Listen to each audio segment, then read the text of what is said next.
But a nation doesn't have the right to exist. The people have a right to exist. The Israeli people have a right to exist. The Jewish people have a right to exist. But the nation of Israel itself has no right to exist. They're a terrorist, genocidal state, and they need to be disbanded as a state. That's what needs to happen.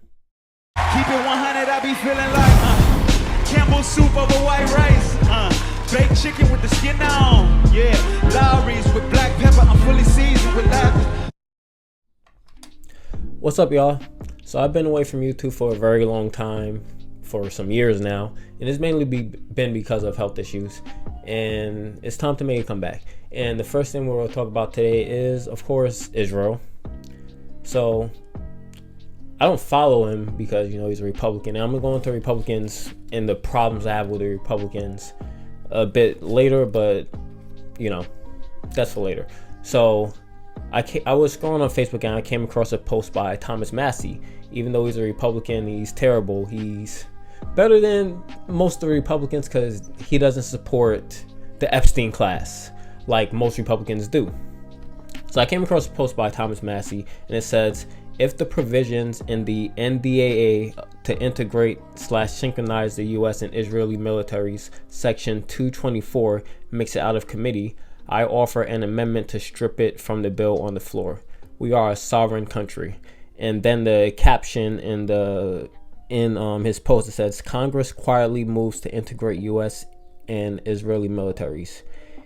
In the first step towards shifting aid further into the shadows, the House 2027 NDAA would all but fuse the two countries' armed forces together. And this is a story by the Washington Post. So I want to go a bit more into the story now. This is an article by MSN. House GOP defense bill includes unprecedented U.S.-Israeli military merger, report. House Republicans on the Armed Service Committee released their defense budget proposal for this week for the fiscal year of 2027, which includes more than $1.1 trillion in spending. But buried within the 500-plus page document is a provision that one foreign policy analyst warned Friday was unprecedented and could reshape the U.S. military indefinitely. That provision is titled the U.S./Israeli Defense Technology Cooperation Initiative. And according to Ben Freeman, a foreign policy analyst at the Quincy Institute for the Responsible Statecraft, it would provide a higher level of military-industrial integration with Israel than the U.S. has with any other country in the world. In a report published by the Responsible Statecraft, Freeman noted that the U.S. and Israel already work together heavily on military operations and intelligence sharing. He also acknowledged that the U.S. has worked closely with its NATO partners militarily. The provision buried within the defense spending proposal, however, is a different beast entirely, Freeman warned.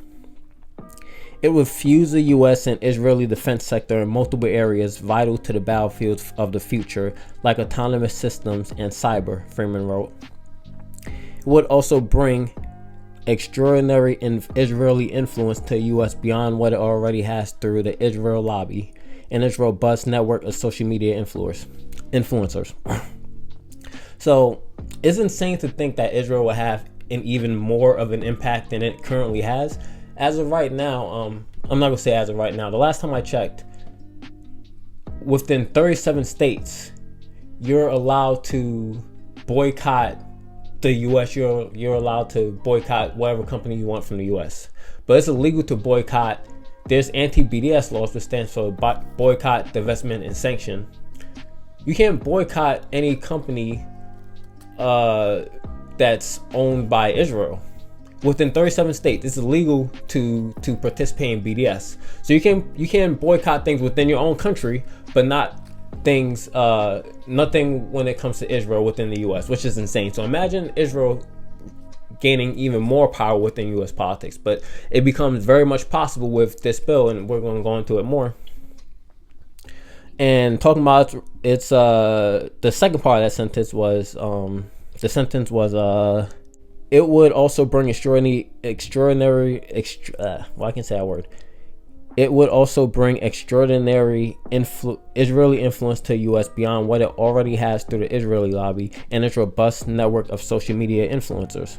So that part is pretty important as well, because the DOJ, they were asked to reveal the names of Israeli influencers within the U.S. This article is by Responsible Statecraft. And I'm going to link everything in the link below so you can read it yourself, including the full NDAA of 2027.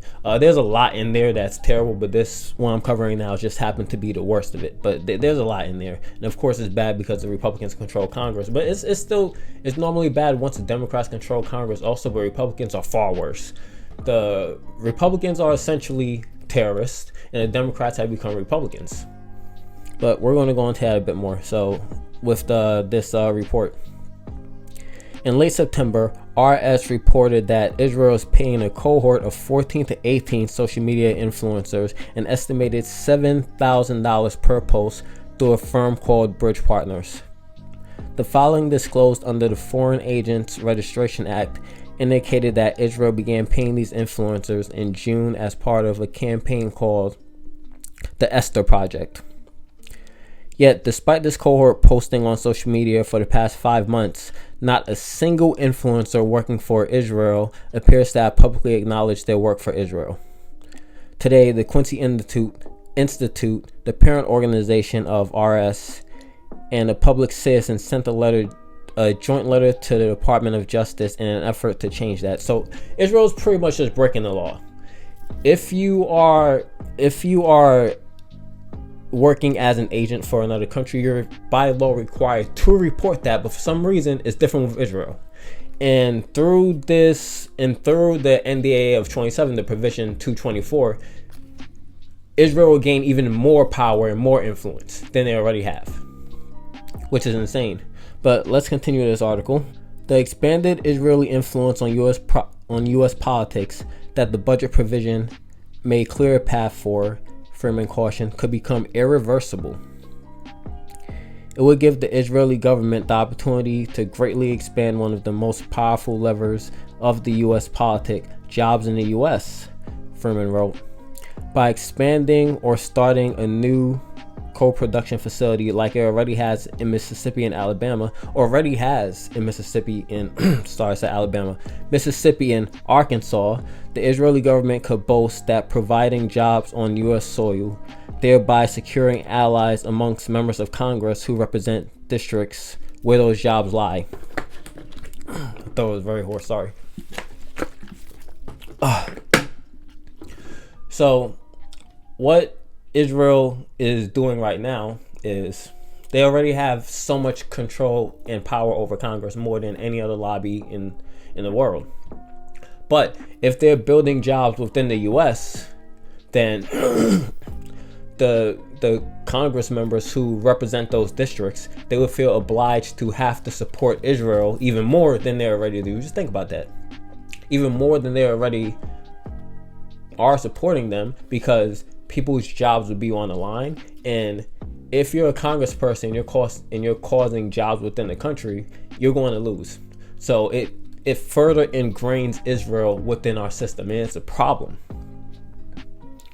So let's continue. Freeman continued. The result could well be a U.S. political system even more susceptible to the whims of an Israeli government that seemingly has no qualms about drawing the U.S. into military conflicts in the Middle East. So just think about this.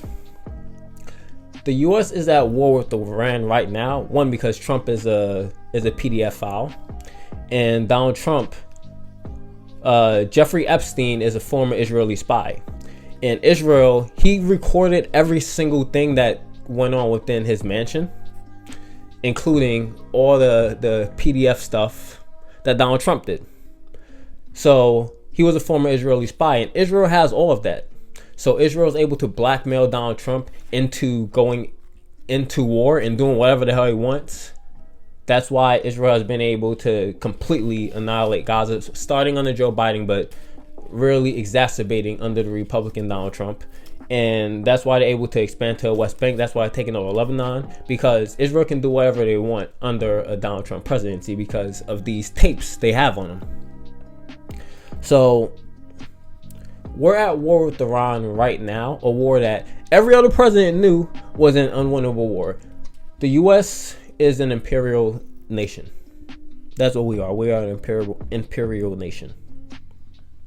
We are an empire. And the U.S., under every president, if it had the opportunity, it would for sure have gone to war with Iran. But there's a reason why the U.S. never went to war with Iran under any other president, because they knew it was an unwinnable war. I watched a video maybe 5 years ago about if the U.S. were to attack Iran, it would be a death of the U.S. empire, and how many empires came to an end after attacking Iran. And the U.S. is no different. And the U.S. knew it was an unwinnable war because Iran has the potential to control the Strait of Hormuz. Well, now they do, because Donald Trump is an idiot. So he felt he had to attack Iran to please Benjamin Netanyahu, Ben Gvir, and the entire Israeli terror state. So we went to war because of that. So imagine, in which completely destroyed our economy and did a lot of damage to U.S. permanently, right? There was no longer be a thing of global free trade, because Iran is going to control the Strait of Hormuz forever, and they're going to become one of the centers of world powers now, because they have a lot more power than they did prior to Donald Trump attacking them. So why would they give up that power? It makes no sense. So if Israel can just drag the U.S. into war because it wants to, once you fuse the U.S. and the Israeli militaries, they're going to be able to continuously do that no matter what. And the U.S. has no choice but to join in, because we're one military. And it's going to completely tank the U.S. Permanently, and destroy the U.S. permanently, because Israel just cares about expanding its global influence and eventually becoming a world power. They don't give a damn if the U.S. falls. They just want to be a world power. And something like October 7th, history didn't begin with October 7th.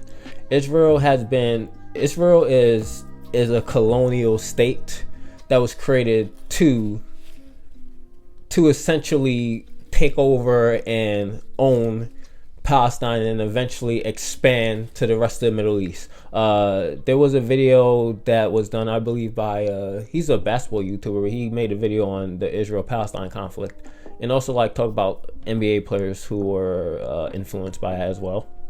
His name is Rusty Buckets. I don't want to go through I don't want this to get too off topic, so I'm going to link that here. Israel does not have the right to exist. It does not. I absolutely hate it when these newscasters, these reporters, they act, does Israel have the right to exist? Does Israel has the right to exist? Does Israel have the right to exist? No, they don't have the right to exist. That's a nonsensical question. There's been many nations that have existed in the past that eventually fell, mainly due to their own arrogance or to some other outside circumstance why those nations no longer exist. But a nation doesn't have the right to exist. The people have a right to exist. The Israeli people have a right to exist. The Jewish people have a right to exist. But the nation of Israel itself has no right to exist. They're a terrorist, genocidal state, and they need to be disbanded as a state. That's what needs to happen. And in terms of the U.S., pretty much no one in the U.S. supports Israel right now, except the terrorist Republicans, because we know those people are maniacs. They're psychopaths. The Republican Party is a terrorist party, and I've been saying that forever now. It's not. So as of right now, only 36 to 37% of Americans currently support Israel, and those 36% are maniacs, and is mainly comprised of the Republican Party, who 70% support Israel. 70% of Republicans still support Israel, even after Israel committing a live genocide for 3 years now, and they were still doing things like bombing Gaza. Gaza, before Israel completely destroyed it, was known as the world's largest open-air prison. Way prior to October 7th, for decades that's been the case. But it's 70% of Republicans that support Israel, and that makes up the vast majority of the 36% of Americans who support Israel compared to Palestine. So even though most Americans no longer support Israel, we shouldn't have supported them in the first place, but we did. So even though most Americans don't support Israel in the first place, they're going to have even more influence over us. And I'm sure no one supports, I can't say no one, because the Republicans, anything that you think is bad about the Republicans, they're always worse for some reason.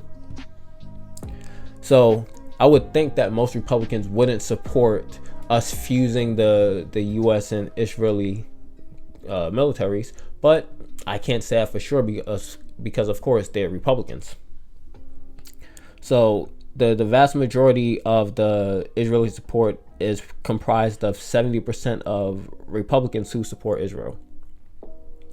So this is all a massive, major problem that Israel can draw us to any conflict, and they can be permanently tied to us due to this bill of the NDAA of the provision in the NDAA of 2027. It's a problem. So yeah, Thomas Massie said he'll offer a bill to strip away that provision within the bill. But something about Thomas Massie, we all know he lost to Israel-backed Ed Gowron, I think his name is Ed Gowron. Yeah, he's a Israeli-backed candidate. He lost because, of course, the Israel lobby. It was the most expensive race in House history because Thomas Massie, he doesn't support sending aid to Israel to genocide Palestinians, and the bigger reason is because Donald Trump, he's upset that Thomas Massie supported a bill to expose the Epstein pedophiles. Why, if Donald Trump is supposed to be a protector of children, the American white savior, why is it that he was upset with Thomas Massie for supporting that bill? Isn't he supposed to support that bill? But of course he didn't, because that's not who he is. Who he is someone who needs to face the same fate as Hitler, and he needs to face the same fate as I don't want to say too much. I don't want to get the channel banned before it really gets off the ground. But people that do things to children, the worst should happen to them, and Donald Trump is that person. So Thomas Massie is no longer in Congress because he did not support protecting the Jeffrey Epstein class.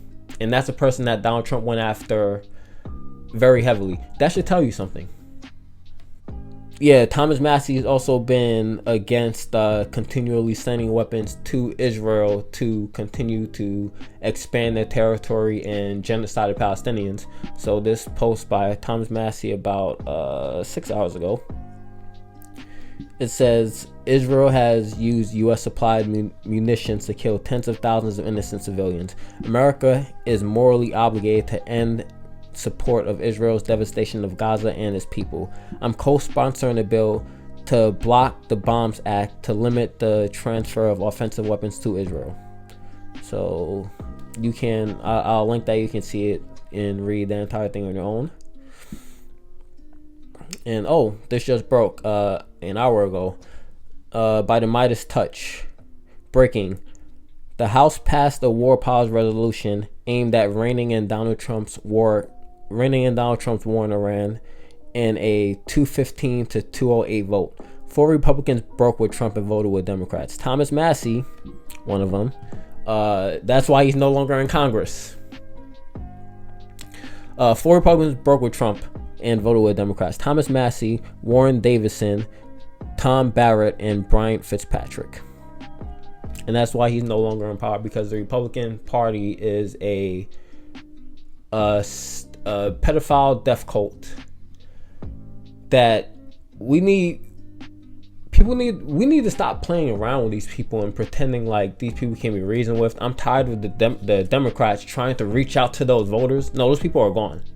The vast majority of people, about 62 to 65% of the country, can see something is wrong with those people. And I'm tired of the Democrats trying to play footsies with them, playing footsies with fascists.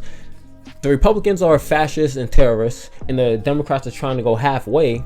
That makes you half fascist.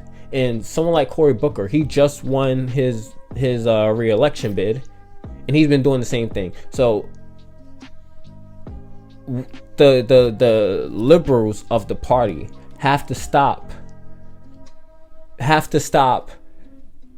being in favor of these half fascists, because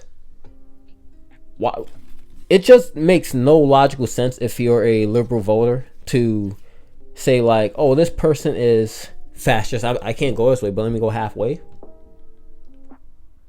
And that's what someone like Cory Booker and many other corporate Democrats are. They're a problem. And I don't want to get too far off topic, because it's mainly about, I can make a video about that later. This video is mainly about Israel merging its power with the US. But that's also a major problem. Merging the militaries with the US. But that's also a major problem. Name recognition shouldn't matter. Whether you like the person personally, the way they speak, their charisma, none of that shouldn't matter. It should be their policy. And backing someone like Cory Booker, who's half fascist, is a problem. We got to get those people out. That's the only way that things are going to change. We can't go back to things as normal with the Democrats just giving you crumbs, little and little to get by. You have to completely tear down the system and rebuild it from the beginning. And any Democrat who is pro-Israel, those are the first that got to go. Because we're not going to change these terrorist Republicans' minds. We're not going to happen. And here's the thing about Israel. This would be my final point. Israel, I forgot the year, but it was when Ronald Reagan was in office. They began murdering Palestinians. And Ronald Reagan himself, he called what they were doing a genocide. And it's insane that the Democratic Party, most Democrats can't call out the obvious genocide that Israel's committing in 2026, when most on the left was saying shortly after October 7th that, oh, Israel's committing genocide. This isn't a self-defense thing. There's been hundreds of thousands of college students protesting the Israeli genocide of Gaza forever now, for years. So the only way things are going to get better is if we stop electing the half fascists like a Cory Booker and these other corporate Democrats that also take money from the Israel lobby.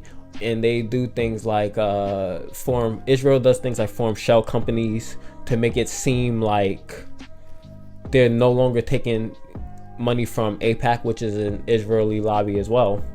But they would name it something like Democrats for America. That's maybe not the exact name, but that's things that they do. They say women in politics, Democrats for America. Maybe something like things like that. So you can't tell that it's in their part of the Israeli lobby, and that has to end. So that's the video for today. I'm gonna try to make several videos a week. Okay, here's my final point. Sorry. Israel, a lot of these politicians pretend that, mostly Democrats, they pretend that they're not in favor of what Israel is doing. Some would, give the most slight condemnations possible, or they just won't bring it up at all. But the reality is, America largely supports, or even fully supports, what Israel is doing, because Israel serves as a proxy for the US in the region, and they feel they need them to retain global hegemony. And that's a problem. Israel needs to be disbanded as a state. The U.S. doesn't need to be the global superpower. We do not need to be the world police. We do not need to be the empire, the evil empire, or as Iran will call us, the great Satan. That's a major, major problem. So now that's the end of the video. I thank you all for watching. And before we go, I want to leave you with one more thing. And that thing is the word of the day. And the word of the day is proxy. Proxy is spelled P-R-O-X-Y. The definition of proxy is an agent, substitute, or authorization that allows one person or entity to act or vote on behalf of another. So I'm going to use that in a sentence. I kind of already did during the video. Israel is a proxy for the U.S. within the regions of the Middle East. Israel has a lot of the same beliefs. They believe in Israeli Jewish supremacy, while the U.S. believes in white supremacy. We're a nation built on white supremacy. And that's why they feel it's okay to genocide the Palestinians. While the U.S., in the past, and still to an extent today, it was built on the belief of genociding the black people and the others, the group viewed as the others. So Israel and the U.S. are one and the same. That's more than one sentence, but I just had to say it. So thank you for watching the video, and I'll see you next time. Peace. Well, I've been stacking up. Nah, really that ain't accurate, cause I just spent my whole damn advance in the past couple months just to compensate for times we ain't have enough. Ooh.